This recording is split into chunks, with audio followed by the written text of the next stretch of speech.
Vesel sem, da danes zaključujemo v bistvu tako imenovano prvo fazo lovske ceste v Brestanici.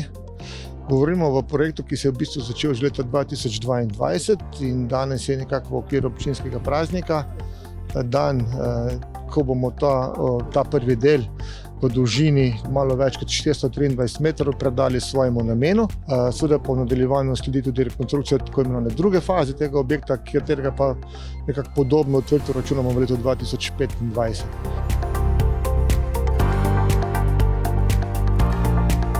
Ko se pogovarjam s krajani, mi povedo, kako je sedaj varen promet in prostor lepo urejen.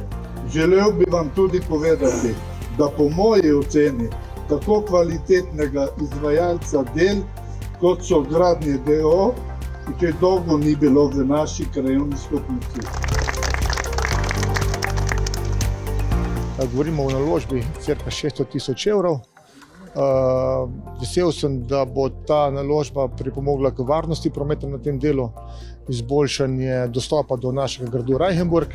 Skratka, ena izmed pridobitev tako za krajane, krajanke krajevne skupnosti Brestanica, kako tudi za občane in občanke mestne občine Krško.